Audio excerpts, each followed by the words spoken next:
गुरु जी शुक्राना। गुरु जी अनंतम शुक्राना हमारे गुरु जी महाराज का। ओम नमः शिवाय। शिव जी सदा सहाय। ओम नमः शिवाय। गुरु जी सदा सहाय। शुक्राना अनंतम शुक्राना। शिव पुराण में अब चतुर्थ कोटि शतरुद्र संहिता का 13th चैप्टर है बटुक उत्पत्ति वर्णन। सूत जी बोलते हैं, हे ब्राह्मणों, जिस प्रकार तीनों लोकों में ज्योतिर्लिंग रूप शिवजी पूजनीय हुए, सो तुमसे प्रीति पूर्वक कहा। अब तुम्हारी और क्या सुनने की इच्छा है? ऋषि बोले, हे प्रभु, अंधकेश्वर नामक शिवजी की तथा शिव के और ज्योतिर्लिंग की महिमा को प्रीति से आप कहो। सूत जी बोले, पहले समुद्र के गर्त का आश्रय करके अंधकासुर नामक दैत्य ने निवास करके देवताओं को पीड़ा देकर तीनों लोकों को अपने वश में कर लिया। बड़े पराक्रम वाले उस दैत्य ने उस गर्त से निकलकर सब प्रजा को पीड़ा देनी शुरू कर दी, फिर उसी गर्त में प्रवेश किया। उस समय हे मुनीश्वरों, संपूर्ण देवताओं ने दुखी हो बार बार शिवजी की प्रार्थना करके उनसे अपने सब दुखों को निवेदन किया। सूत जी बोले, तब उन देवताओं के वचन सुनकर दुष्टों के नाश करने वाले सत्पुरुषों को गति देने वाले परमेश्वर संतुष्ट हो यह बोले कि हे देवताओं, मैं देवताओं को पीड़ा देने वाले उस अंधक दैत्य को मारूंगा। तुम सेना लेकर चलो, मैं भी अपने गणों के सहित आता हूँ। उस गड्ढे से देवता तथा ऋषियों के द्वेषी भयंकर दैत्यों के निकलने दैत्यों और देवताओं से परस्पर बड़ा भयंकर युद्ध हुआ। उस समय शिवजी के अनुग्रह से देवता प्रबल हो गए और देवताओं से पीड़ित हुआ वह अंधक दैत्य जैसे ही उस गड्ढे में प्राप्त हुआ, तभी परमात्मा शिव ने अपने त्रिशूल से उसे छेदन कर लिया। तब उस दैत्य ने शिवजी का ध्यान करके उनकी प्रार्थना की, हे शिवजी, अंतकाल में आपका दर्शन करके तत्काल मनुष्य आपके सदृश हो जाता है। इस समय उस प्रकार स्तुति किए हुए शिवजी प्रसन्न होकर यह वचन बोले, तू वर मांग, मैं देता हूँ। ऐसा सुनकर वह दैत्य बल तथा भक्ति में प्राप्त हो शिव को प्रणाम करके तथा उनकी स्तुति करके फिर बोला कि हे देवों के स्वामी, यदि आप प्रसन्न हैं तो मुझे अपनी शुभ शक्ति दे दो और विशेष कृपा करके यहाँ स्थित हो जाओ। सूत जी बोले, उस दैत्य के ऐसा कहने पर शिव ने उसे उस गर्त में डाल दिया और स्वयं संसार के उपकार के अर्थ वहां लिंग रूप से स्थित हो गए। उस अंधकेश नाम वाले ज्योतिर्लिंगों को जब मनुष्य नित्य पूजता है, 6 मास में ही उनकी इच्छा सिद्ध हो जाती है, इसमें कोई संदेह नहीं है। जो द्विज संसार के हित करने वाले ज्योतिर्लिंग को अपनी वृत्ति के निमित्त 6 मास पूजन करता है, वह देवलोक का पुजारी कहलाता है। जिस प्रकार देवलोक है उसी प्रकार यहाँ होता है देवलोक जो कहते हैं उसमें द्विज का अधिकार नहीं है। ऋषि बोले, हे बुद्धिमान, देवलोक किसको कहते हैं और उसका क्या कार्य है, सो आप संसार के उपकार के निमित्त कहें। सूत जी बोले, दधीची नाम वाला एक ब्राह्मण था, धर्मात्मा, वेदों में पारंगत, नित्य शिवजी की भक्ति में तत्पर तथा शिव के शास्त्रों में परायण था। उसका पुत्र भी अपने पिता के समान गुणी सुदर्शन नाम से प्रसिद्ध था। उसकी स्त्री दुष्ट कुल में उत्पन्न हुई दुकुला नाम से प्रसिद्ध थी। उसका पति उसके वशीभूत था और उसके 4 पुत्र हुए। वह नित्य शिव की पूजन करता था। एक समय जाति वालों के उत्सव के कारण दधीची को दूसरे गांव में निवास करना पड़ा और उसे कुटुंबियों ने आग्रह से नहीं आने दिया। तब वह शैवों में श्रेष्ठ दधीची अपने पुत्र से ऐसा कहकर गया कि तुम प्रतिदिन शिव की भक्ति में तत्पर हो, पूजन करना, प्रमाद न करना, ऐसा समझाकर चले गए। उसके पुत्र सुदर्शन ने भी शिवजी की पूजा की। हे मुनीश्वरों, इस प्रकार बहुत समय बीत गया। होते होते शिवरात्रि आ गई। उस दिन सभी ने व्रत किया। उस समय देववशात वह सुदर्शन पूजा करके घर से जाकर शिवरात्रि को स्त्री से प्रसन्न करके फिर पूजा गृह में आया। उस रात्रि में उसने बिना स्नान किए शिव का पूजन किया। उस कर्म के करने से शंकर भगवान क्रोधित होकर बोले, शिवजी बोले, हे दुष्ट, शिवरात्रि को तूने स्त्री के साथ प्रसंग किया और फिर विवेक रहित तूने बिना स्नान किए मेरा पूजन किया। कारण भी जानकर तूने ऐसा पाप किया। इससे तू जड़ता को प्राप्त हो, मुझे स्पर्श अयोग्य हुआ, तू दूर से दर्शन कर। सूत जी बोले, इस प्रकार शिवजी से शाप दिया हुआ वह दधीची का पुत्र सुदर्शन शीघ्र ही शिव की माया से मोहित हो जड़ता को प्राप्त हो गया। हे ब्राह्मणों, इसी अवसर में वह शैवों में श्रेष्ठ दधीची ग्रामांतर से आए और उस वृतांत को सुना। वह भी शिव के धिक्कारने से अति दुखित होकर रोने लगे और बोले, हाय पुत्र के कर्म रूप दुख से मैं नष्ट हुआ। वह सत्पुरुषों में माननीय दधीची इस प्रकार बार बार कहते थे कि कुपुत्र ने मेरा उत्तम कुल नष्ट कर दिया। उस दुराचारी पुत्र ने अपनी स्त्री को भी शीघ्र ही व्यभिचारिणी कर दिया। तब उसके पिता ने पश्चाताप करके उसे धिक्कारा और उसके प्रति वहां अपने पुत्र के सुधार के निमित्त भली प्रकार अति भक्ति से सुंदर विधियों से पार्वती की पूजा की, तथा सुदर्शन ने भी स्वयं चंडी के पूजन के विधान सहित महाभक्ति से शुभ स्त्रोतों सहित गिरिजा को पूजा। इस प्रकार उन दोनों पिता और पुत्रों ने भक्त वत्सला देवी पार्वती को अनेक उपायों से तथा सुंदर भक्ति से प्रसन्न किया। हे मुने, उस समय उन दोनों की सेवा के प्रभाव से देवी चंडिका प्रसन्न हो गई और सुदर्शन को अपना पुत्र बनाया। देवी चंडिका ने स्वयं उस सुदर्शन पुत्र के निमित्त शिवजी को प्रसन्न किया और उस पुत्र से क्रोधित हुई भी चंडी जी प्रसन्न हो गई और उन वृषभ ध्वज महेश को प्रसन्न हुआ जानकर उन्हें नमस्कार करके स्वयं शिवजी के आगे गोद में उसको समर्पण किया। पार्वती ने उस पुत्र को स्वयं घृत से स्नान कराकर एक ग्रंथि से युक्त हुए 3 तार के यज्ञोपवीत को धारण कराया। उस समय अंबिका ने प्रीति से उस सुदर्शन पुत्र को यज्ञोपवीत दिया तथा 16 अक्षरों से युक्त शिव गायत्री का उपदेश दिया। उस समय उस बालक ने श्री पूर्वक पूरे शब्द ओम नमः शिवाय इस मंत्र से 16 बार संकल्प तथा पूजा की। स्नान से आदि लेकर प्रणाम पर्यंत मंत्रों तथा बाजों सहित ऋषियों के निकट शिवजी का पूजन किया। प्रसन्न हुई चंडिका ने उस समय अनेक नाम मंत्रों का पाठ कराया। प्रसन्नात्मा शिवजी बोले, हे पुरुष, मुझे अर्पण किया जो कुछ धन धान्यादिक है वह संपूर्ण तुमको ग्रहण करना चाहिए। इसमें कुछ दोष नहीं होगा। मेरे कार्य में और विशेषकर देवी के कृत्य में तुम मुख्य रहना, अर्थात पूजन में आलस्य न करना। मेरे अर्पण किए हुए घृत तेल आदि संपूर्ण वस्तु तुम ग्रहण करो। यदि प्रजापत्य व्रत होवे तो मुख्य होगा और उस समय पूजा संपूर्ण होगी, नहीं तो सब पूजन निष्फल हो जाएगा।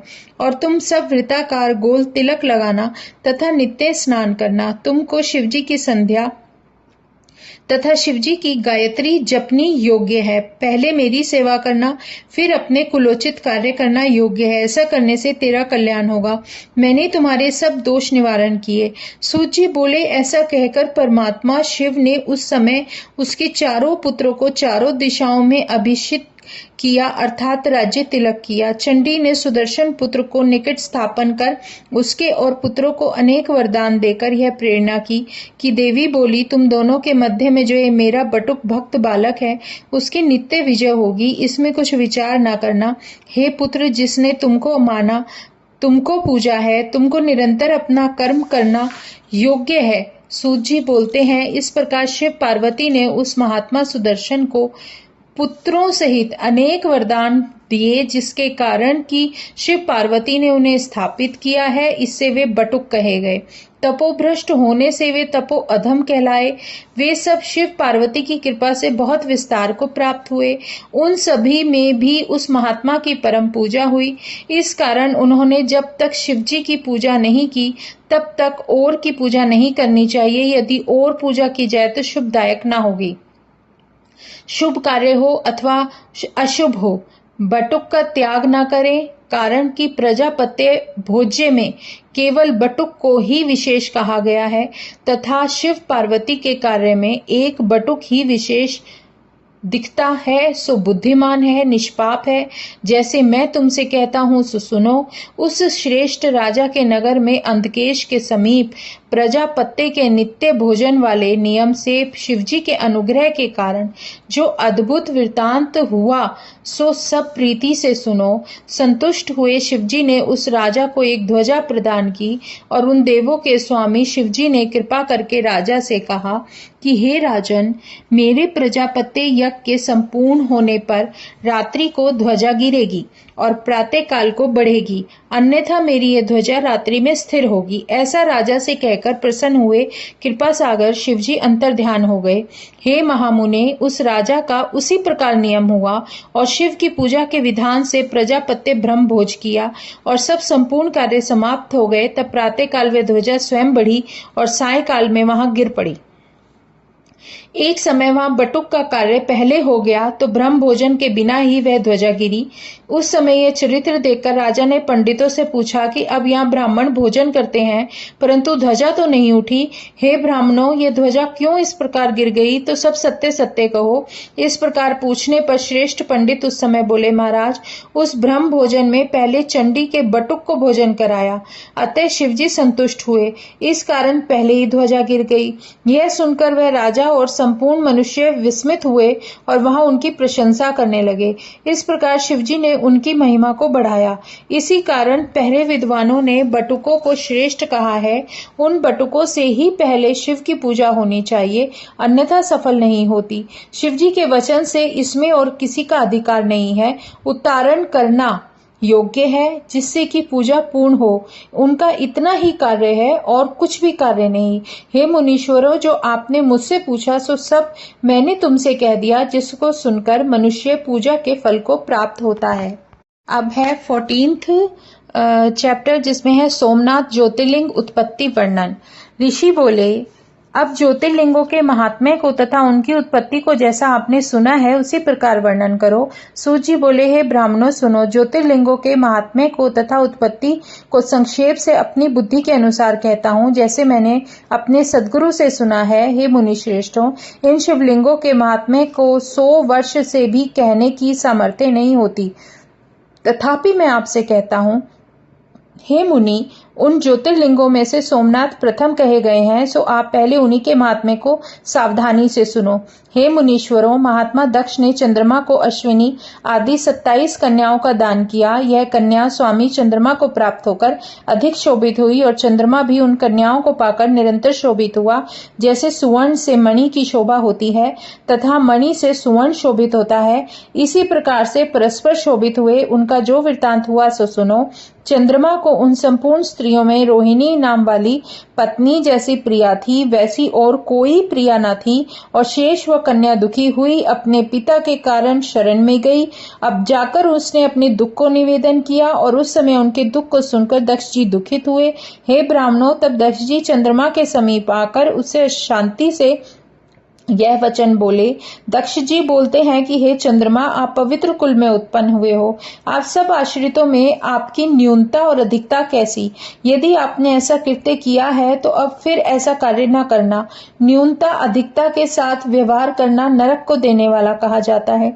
सूत जी बोलते हैं, दक्ष जी इस प्रकार स्वयं अपने जमाता चंद्रमा से प्रार्थना करके अति निश्चित को प्राप्त हो अपने घर को चले गए। चंद्रमा ने भी शिवजी की माया के प्रभाव से मोहित हो दक्ष के वचनों पर ध्यान नहीं दिया, कारण कि जिस माया से संपूर्ण संसार मोहित हो रहा है, जिस समय जिसका शुभ होने वाला होता है उसका शुभ अवश्य होता है, तथा जिसका अशुभ होनाहार होता है उसका शुभ किस प्रकार हो सकता है। चंद्रमा ने भी बलवान भावी के वशीभूत होकर उनका वचन नहीं माना और रोहिणी में आसक्त हो किसी स्त्री का आदर ना किया। यह सुनकर फिर भी वे विद्वान दक्ष जी बोले, हे चंद्रमा सुनो, मैंने जो तुमसे अनेक प्रकार की प्रार्थना की तो भी आपने नहीं मानी, इस कारण तुमको क्षय हो। सूत जी बोले, उन दक्ष के ऐसा कहते ही चंद्रमा क्षण मात्र में नाश को चल दिए और चंद्रमा के नाश प्राप्त होने पर बड़ा हाहाकार होने लगा। हे मुनि, उस समय सब देवता तथा ऋषि कहते थे कि हाय, अब कैसे कार्य होगा। इस प्रकार दुखित और अति व्याकुल होते चले गए। तब चंद्रमा से प्रेरणा किए हुए संपूर्ण इंद्र आदि देवता, वशिष्ठ आदि ऋषि ब्रह्मा की शरण में गए। हे मुनि, उस समय वहां जाकर अति व्याकुल हुए देवता और ऋषियों ने ब्रह्मा जी से संपूर्ण वृत्तांत निवेदन किया। ब्रह्मा जी भी उनकी बात सुनकर बड़े आश्चर्य को प्राप्त हुए तथा शिव माया की अति प्रशंसा कर उनको सुनाते हुए बोले। ब्रह्मा जी बोलते हैं कि अब संसार को दुखदायक बड़ा कष्ट उपस्थित हो गया है। दक्ष जी के शाप से नितांत ही चंद्रमा दूषित क्षय हुआ है। हे देवताओं, हे ऋषियों, उस दूषित चंद्रमा ने ऐसे अनेक कर्म किए हैं, सो तुम चंद्रमा के पहले कर्मों को सुनो। उस दुष्ट ने बृहस्पति के घर जाकर उनकी स्त्री तारा का हरण किया। फिर वह दैत्यों के समीप उपस्थित हुआ और दैत्यों के समीप जाकर उनके देवताओं से युद्ध कराया। मेरे तथा अत्रि के आग्रह करने पर उसने बृहस्पति को तारा दी। तारा को गर्भवती देखकर बृहस्पति ने कहा, मैं इसे ग्रहण नहीं करता हूं।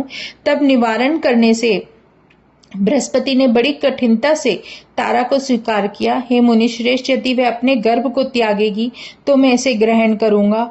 यह बृहस्पति ने कहा। फिर मैंने उसका गर्भ त्याग कराया। फिर उससे पूछा कि यह किसका गर्भ है। तब वह बोली कि यह चंद्रमा का गर्भ है। पीछे उन्होंने मेरे कहने से उसे ग्रहण किया। इस प्रकार चंद्रमा के अनेक चरित्र वर्णन किए गए। फिर भी वह उन चरित्रों को अब भी करता है। जो हो गया सो हो गया, तो हो ही गया, अन्यथा नहीं हो सकता। अब मैं उसके आगे तुमसे उपाय कहता हूं, तुम आदर से सुनो। प्रभास नामक शुभ क्षेत्र में चंद्रमा को देवताओं सहित जाना योग्य है। वहां जाकर मृत्युंजय के विधान से शिव की आराधना करनी चाहिए। वहां शिवजी की प्रतिमा को स्थापन कर उनके आगे नित्य तप करें। पश्चात शिवजी प्रसन्न हो उसको अक्षय करेंगे। सूत जी बोले, इस प्रकार से देवर्षि उन ब्रह्मा जी का वचन सुनकर वहां से लौट कर वहां आए और जहां दक्ष और चंद्रमा स्थित थे, तब देवता चंद्रमा को ग्रहण कर दक्ष को आश्वासन दे संपूर्ण ऋषि प्रभास तीर्थ में जाकर वहां शिवार्चन करने लगे और सरस्वती आदि तीर्थवरों का आवाहन करके उस समय पार्थिव तथा मृत्युंजय विधि के अनुसार पूजन किया। वे सब देवता तथा ऋषि शुद्ध चित्त हो चंद्रमा को प्रभास क्षेत्र में स्थापित करके प्रसन्नता से अपने अपने धाम को पधारे। चंद्रमा ने 6 मास पर्यंत निरंतर तप किया और मृत्युंजय मंत्र से शिवजी का पूजन किया। चंद्रमा ने 10 करोड़ संख्या के मंत्रों का पाठ करके निश्चल मन से मृत्युंजय मंत्र पूर्वक शिव का ध्यान कर वहां स्थिति की। तब उनको देख स्वामी देव आदि शिवजी सब प्रसन्न हुए और भक्तों के ऊपर दया करने वाले महादेव प्रकट होकर अपने भक्त चंद्रमा से बोले, चंद्रमा, आपका कल्याण हो। तुमने जो मन से चाहा वह वर मांगो, मैं प्रसन्न हूँ, तुमको संपूर्ण उत्तम वरदान दूंगा। चंद्रमा बोला, देवताओं के स्वामी, हे शंकर, यदि आप मुझसे प्रसन्न है तो क्या अप्राप्य दुर्लभ है, अथापि मेरे शरीर के क्षय का निवारण करो। आप मेरे जो भी अपराध किए गए हैं उन्हें क्षमा करो, निरंतर मेरा कल्याण करो। चंद्रमा के ऐसे कहने पर शिवजी यह वचन बोले, हे चंद्रमा, एक पक्ष में तुम्हारी कला नित्य प्रति नष्ट होती है और फिर एक पक्ष में वही कला दिन पर दिन बढ़ेगी। सूत जी बोले, हे ब्राह्मणों, ऐसा कहने पर उस समय हर्ष से प्रफुल्लित मन वाले संपूर्ण देवता और ऋषि शीघ्रता से आए। तब वे सब आकर चंद्रमा को आशीर्वाद देने लगे। देवता बोले, हे देवों के देव, हे महादेव, हे परमेश, हे शंभु, हे स्वामिन, आपको नमस्कार है। आप पार्वती के समेत यहाँ स्थिर हो। सूत जी बोलते हैं, उस समय प्रथम चंद्रमा ने श्रेष्ठ भक्ति से शंकर की स्तुति की तो वह निराकार प्रभु शिवजी साकार रूपधारी हुए और देवताओं से प्रसन्न हो क्षेत्र के महात्म्य के कारण चंद्रमा की कीर्ति प्रसिद्ध करने के निमित्त शिवजी वहां चंद्रमा के नाम से विख्यात हुए। तीनों लोकों में सोमेश्वर नाम से विख्यात हुए। हे द्विजों, उनके पूजन करने से क्षय, कुष्ठ, कोट, जो भी ऐसे खतरनाक रोग होते हैं उन सब का नाश होता है। इसमें कुष्ठ रोगों का भी इलाज है। यह चंद्रमा धन्य है तथा कृत्य है कि जिनके नाम से साक्षात शंकर स्वयं विख्यात हो संसार को पवित्र करते हुए स्थित है। वहां पर कुंड की भी सब देवताओं ने प्रतिष्ठा की और शिव ब्रह्मा ने उस कुंड का विभाग नहीं किया। पृथ्वी पर पापों के नाश करने वाला चंद्र कुंड भी प्रसिद्ध है। जो मनुष्य वहां स्नान करता है संपूर्ण पापों से छूटता है। संपूर्ण क्षय आदि जो असाध्य रोग हैं वह सब वहां 6 महीने स्नान करने से नाश को प्राप्त होते हैं। और पवित्र आत्मा प्रभास तीर्थ की परिक्रमा करता है, वह समस्त भूमि की परिक्रमा के फल को प्राप्त होता है और मृत्यु को प्राप्त होकर स्वर्ग में जाता है। मनुष्य सोमनाथ लिंग का दर्शन करके संपूर्ण पापों से मुक्त हो जाता है और मनोवांछित फल पाकर मरने के पश्चात स्वर्ग लोक को प्राप्त होता है। मनुष्य जिन जिन फलों की कामना से इस उत्तम तीर्थ को करता है उन संपूर्ण फलों को प्राप्त होता है, इसमें कुछ संशय नहीं है। इस प्रकार के फल को देखकर सब देवता ऋषि आनंद के साथ शिव को नमस्कार कर क्षय रहित चंद्रमा को लेकर गए और इस तीर्थ की परिक्रमा करके सोमनाथ की प्रशंसा करते हुए अपने अपने धाम को पधारे और चंद्रमा भी अपने पुरातन कार्य को करने लगा। हे मुनीश्वरों, मैंने यह सब सोमनाथ की उत्पत्ति कही। जिस प्रकार सोमनाथ नामक ज्योतिर्लिंग उत्पन्न हुआ, जो मनुष्य इनकी उत्पत्ति को सुनता है अथवा औरों को सुनाता है, वह सब कामनाओं को प्राप्त होता है तथा संपूर्ण पापों से छूट जाता है। जय गुरु जी, शुक्राना गुरु जी, अनंतम शुक्राना हमारे गुरु जी महाराज का। ओम नमः शिवाय, शिव जी सदा सहाय। ओम नमः शिवाय, गुरु जी सदा सहाय। शुक्राना, अनंतम शुक्राना।